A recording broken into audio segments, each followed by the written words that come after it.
qeveria ka bërë gjithë qka që të neglizhohet edhe të nga ky projekt. Pse? Tash nuk ka sqarim tjetër përveç se orientimet e mbrapshta jo në linjë me orientimin euroatlantik të shtetit Kosovës. Nuk ka sqarim tjetër, nuk mund ta kuptosh tjetër. Ndryshe këtë qasje të qeverisë. Projekti i gazit buron nga marrëveshja e Washingtonit. E nënshkruar në shtator të vitit 2020. Përpara asaj marrëveshje janë bërë studime të fizibilitetit dhe unë kam disa prej dokumenteve me vete. Institucionet të ndryshme kanë bërë studime të fizibilitetit për qasjet e Kosovës në gazsjellsin që lidhet në Shkup, me alternativat me Shqipërinë, edhe me qasje të tjera.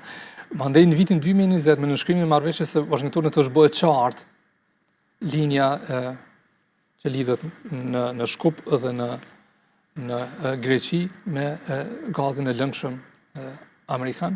Edhe pasaj kur erdhi viti, kur filloi lufta në Ukrainë, kjo çështje u aktualizu së tepërmi dhe bëhet qartë që nuk ka alternativë tjetër përveç se shkëputja e plot e furnizimit me energji të Ballkanit dhe krejt Evropës nga Rusia. Keni që kontraargumenti është që Kosova s'ka gaz dhe ashtu, gaz rus nuk importojmë, ndikim rus nuk ka, kështu që s'ka qysh me i shërby Rusis Kosova nëse nuk i zgat gypat. Tani, ne kemi importu 750 milion euro energji në 4 vjetë. 4 vjetë e fundit. Prej vendeve të rajonit. Ka ardhe energji. Pa i mba lizis ma ka qeren që na shet rrimet, kalzu drejten. Nëse ne blem energji nga vendet e regionit, edhe vendet e regionit kanë varësi në këtë aspekt nga Rusia, atëherë ka po marrim energji. Në mënyrë direkt ose indirekte. Pra, tani më ekziston një plan i qartë i rrjetit të gazit amerikan për krejt Ballkanin perëndimor edhe më tutje në Evropën qendrore, dhe ne duhet të bëhemi pjesë e saj. Jo vetëm për çështje të aleancave politike, po edhe për çështje të sigurisë së furnizimit me energji elektrike gjatë kësaj periudhe dhe në vitet e ardhshme. Çka ka ndodhur në 5 vitet e fundit? Është refuzu projekti i gazit amerikan. Janë deviju 200 milion dollar të MCC-s në projektin e baterive. Baterit ruajnë energji, nuk prodhojnë energji. Energjia fillimisht duhet të prodhohet edhe mandej të ruhet. Janë disa projekte solare, po ato janë, si më thënë, përmbushje e kushteve për integrim në BE për çështje ambientaliste. Ato mund të prodhojnë, po asnjëherë nuk janë të sigurta sepse nuk prodhojnë 365 ditë në vit. Ne duhet të kemi burime të sigurta të energjisë. Cilat janë ato burime? Thëngjillet cilën e kemi. Edhe projekti i gazit. Këto dyja janë. Këto nuk e përjashtojnë.